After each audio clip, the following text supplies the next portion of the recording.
5 वक्त की अजान में 15 बार इस बात को रिपीट किया जाता है कि नहीं है कोई भी माबूद सिवाय अल्लाह के, ला इलाहा इल्लल्लाह मोहम्मदुर रसूल अल्लाह, मोहम्मद उस अल्लाह का रसूल है। जब वो सब लोगों की भावनाओं को याद कर रहे हैं और सबके सामने कह रहे हैं कि वो अल्लाह जिसका निर्माण रेतीले रेगिस्तान अरब में हुआ, जिसको मानने वाले लोग वहां थे, जिसका जन्म भी भारतवर्ष में नहीं हुआ, उस अल्लाह को यहां पर थोपा गया और हम सब के भगवान को निकृष्ट बता दिया गया, अपूजनीय बता दिया गया। हम इन 20 करोड़ मुसलमानों का बताइए सुप्रीम कोर्ट हम उनका क्या करें? यदि किशन भलवाड़ को एक सच्ची बात कहने पर मार दिया गया तो हम सब लोगों की भावनाएं आहत करने वाले मुसलमानों का हिंदू व्यक्ति क्या करे?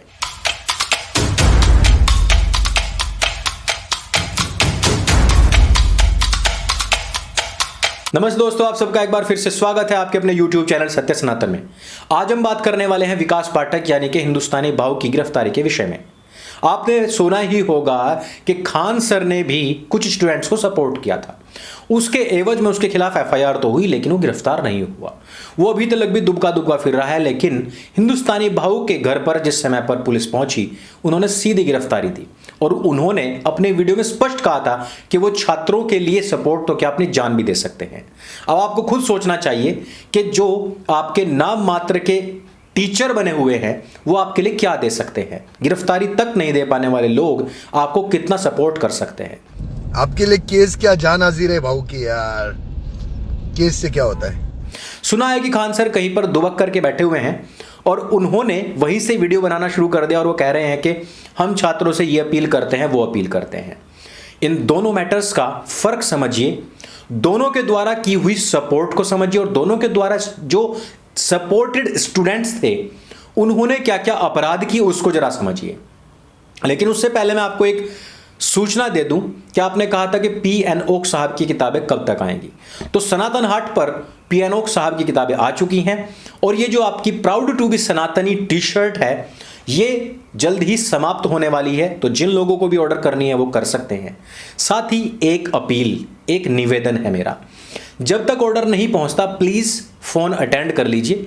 बहुत सारे हमारे भाई जो हैं वो फोन ही अटेंड नहीं कर पा रहे हैं, या फिर अपना दूसरा नंबर भी प्रोवाइड वहां पर जरूर कर दीजिए ताकि एक फोन ना उठे तो दूसरे पर कॉल कर ली जाए। तो हम आज बात कर रहे हैं विकास पाठक यानी कि हिंदुस्तानी भाऊ की। तो हिंदुस्तानी भाऊ जो थे उन्होंने महाराष्ट्र के उन स्टूडेंट्स को सपोर्ट किया जो इस कोरोना काल में और खास करके ओमिक्रॉन वेरिएंट आने के बाद में जिन छात्रों को अभी तक भी वैक्सीन नहीं लगी, उन स्टूडेंट्स के द्वारा इस प्रोटेस्ट का सहयोग उन्होंने किया, सपोर्ट किया, जो कह रहे थे कि भाई ऑफलाइन अभी एग्जाम मत लो। देखो, छात्रों की अलग अलग विधियां होती हैं एग्जाम से बचने के लिए, मैं मानता हूं। वो ये भी कह सकते हैं कि ऑनलाइन ले लो क्योंकि ऑनलाइन में थोड़ा सा सपोर्ट मिल जाता है औरों का भी।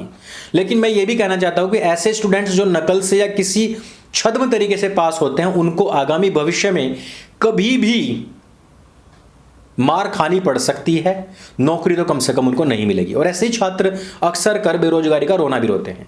लेकिन हम इस बात को नहीं भूल सकते कि इस समय पर महामारी भी है और उस महामारी के चलते कुछ छात्रों का डरना या उनके माँ बाप का डरना लाजमी है, क्योंकि हिंदुओं में 1-2 बच्चा ही पैदा करते हैं और वही जाए मर तो दिक्कत हो जाएगी, भैया पढ़ाई रह जाएगी धरी की धरी। अब आप जरा सोचिए कि ऐसे समय में केवल और केवल शिक्षा मंत्री के घर का घेराव मात्र किया गया और उसके बदले में विकास पाठक को जेल में डाल दिया गया है। यह महाराष्ट्र गवर्नमेंट और महाराष्ट्र पुलिस वो है जो महाराष्ट्र के CM की वाइफ को मराठी राबड़ी देवी कहने मात्र से जेल में डाल देती है।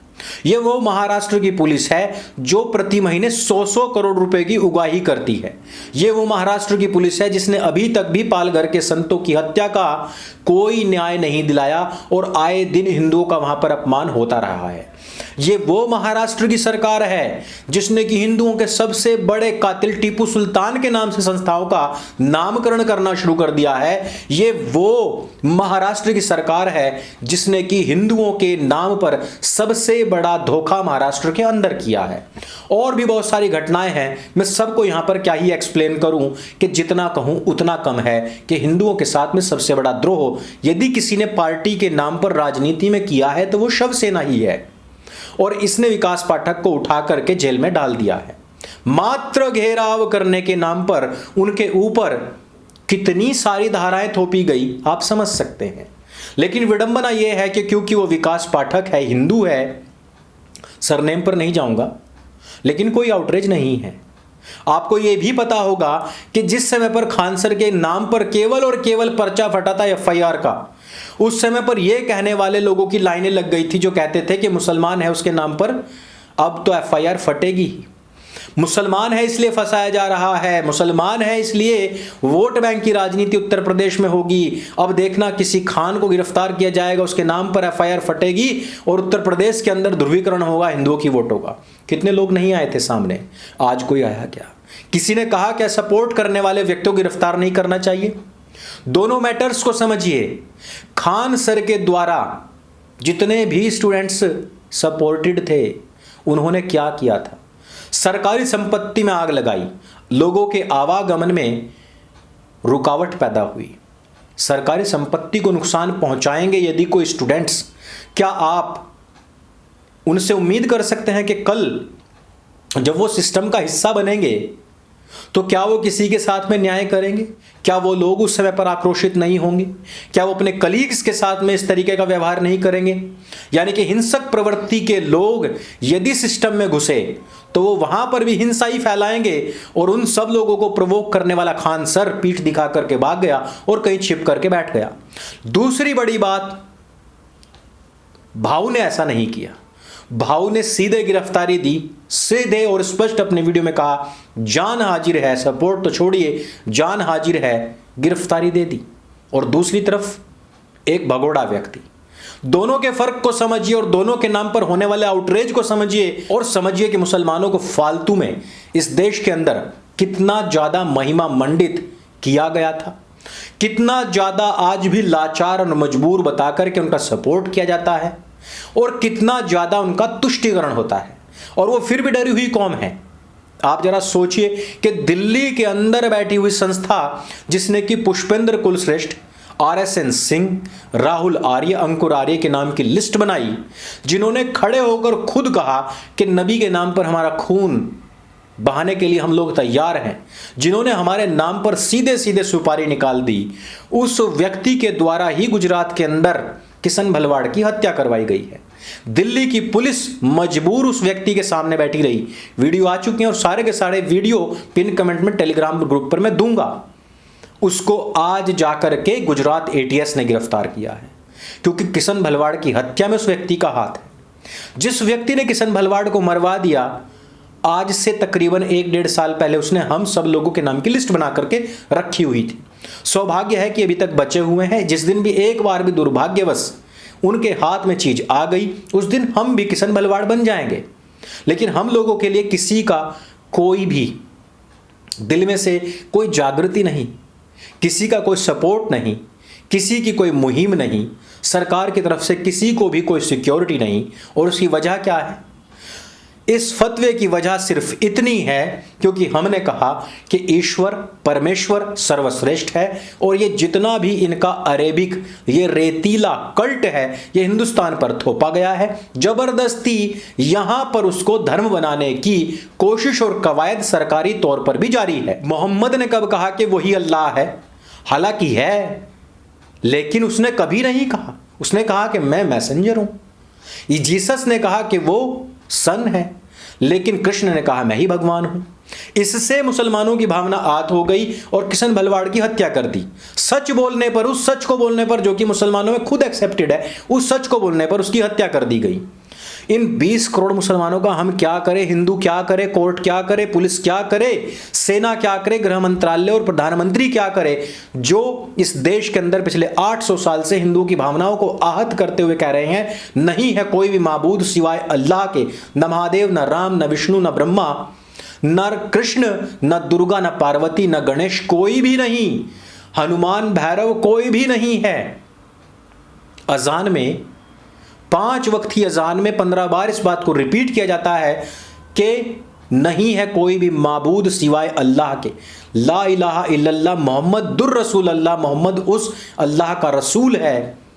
जब वो सब लोगों की भावनाओं को याद कर रहे हैं और सबके सामने कह रहे हैं कि वो अल्लाह जिसका निर्माण रेतीले रेगिस्तान अरब में हुआ, जिसको मानने वाले लोग वहां थे, जिसका जन्म भी भारतवर्ष में नहीं हुआ, उस अल्लाह को यहां पर थोपा गया और हम सब के भगवान को निकृष्ट बता दिया गया, अपूजनीय बता दिया गया। हम इन 20 करोड़ मुसलमानों का बताइए सुप्रीम कोर्ट हम उनका क्या करें? यदि किशन भलवाड़ को एक सच्ची बात कहने पर मार दिया गया तो हम सब लोगों की भावना आहत करने वाले मुसलमानों का हिंदू व्यक्ति क्या करे? किसी के पास इस बात का जवाब है क्या? किसी भी व्यक्ति के पास में नहीं है। यदि हिंदू अपनी भावनाएं आहत आपकी अजान की वजह से करवाने लग जाए तो आपका क्या हशर होगा? कभी सोचा है क्या? किशन भलवाड़ की हत्या बिना किसी मुद्दे के की गई है। ऐसे सन की लोग जिनकी भावनाएं हमेशा आहत ही रहती हैं। लेकिन आप बताइए, यदि यही विचारधारा पर काम करने लग जाया जाए, यदि इसी विचारधारा के चलते हत्याएं होनी शुरू हो जाएं, तो कौन व्यक्ति किसका क्या करेगा? लेकिन इस देश के अंदर कोई आउटरीच नहीं है। यदि एक खान सर के खिलाफ एफआईआर हो जाती है तो पूरा सोशल मीडिया पट जाता है। लेकिन एक हिंदुस्तानी भाऊ, और मैंने कभी नहीं कहा वो देशभक्त हो सकता है, वो पाकिस्तानियों के जवाब देने वाला हो सकता है, लेकिन वो सेक्युलर भी है। वो जितना मंत्र पढ़ता है उतना उससे ज्यादा कलमा पढ़ता है। उसके जितने हिंदू दोस्त हैं उतने मुसलमान भी दोस्त हैं। जितने हिंदू फैन है उसके मुसलमान भी इतने ही फैन हैं। लेकिन दिक्कत क्या है कि दिक्कत ये है कि वो हिंदू है और उसको बेचारे को ये भी नहीं पता कि उसके खिलाफ साजिश क्या हो रही है। और सच बताऊं, हिंदुस्तानी भाव को ये भी नहीं पता होगा कि उसके कान में जो सुबह शाम जो अजान पड़ती है ना, ला इलाहा इल्लल्लाह मुहम्मदुर रसूलुल्लाह, उससे उसकी खुद की भावनाएं आहत हो रही हैं। उसको भी नहीं पता होगा, वो इतना सेक्युलर है। लेकिन फिर भी उसके नाम पर किसी का कोई आउटरीच नहीं है। भाई मेरे नाम पर या राहुल आर्य के नाम पर या पुष्पेंद्र कुलश्रेष्ठ आदि जितने भी लोग हैं, इन सब की हत्याओं के नाम पर भले ही आउटरीच ना हो, बल्कि कम से कम उस सेक्युलर आदमी के नाम पर तो आउटरीच होना चाहिए था, पर नहीं है। ये वो देश है जहां पर हिंदुओं को पीठ पीछे से वार कर दिया जाता है, हत्याएं कर दी जाती है केवल सच बोलने पर। लेकिन इस देश के अंदर फिर भी मुसलमान डरा हुआ है।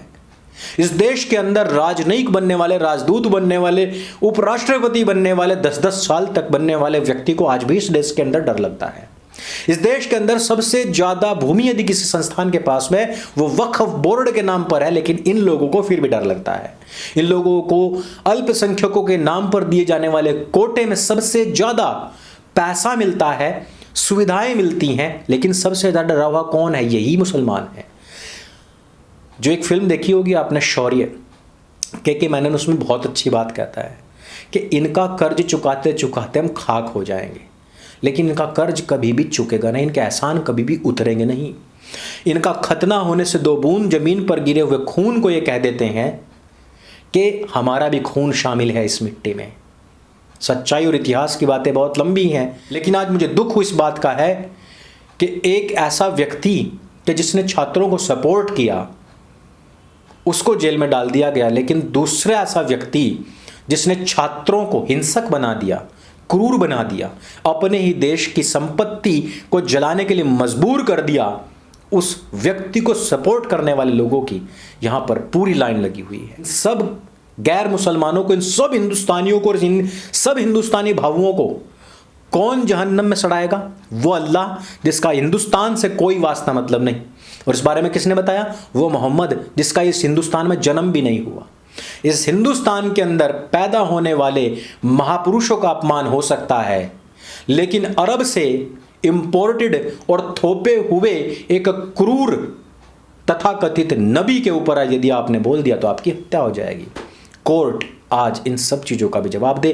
नेता, मंत्री, विधायक, एमपी और आम जनता इन सब बातों पर विचार करे कि यदि यही बदले की भावना से आहत हुई भावनाओं के आधार पर हत्याएं शुरू हो गई तो 20 करोड़ मुसलमानों का क्या होगा? इस वीडियो में सिर्फ इतना ही। मेरे संग बोले सत्य सनातन वैदिक धर्म की जय। जय हिंद, वंदे मातरम।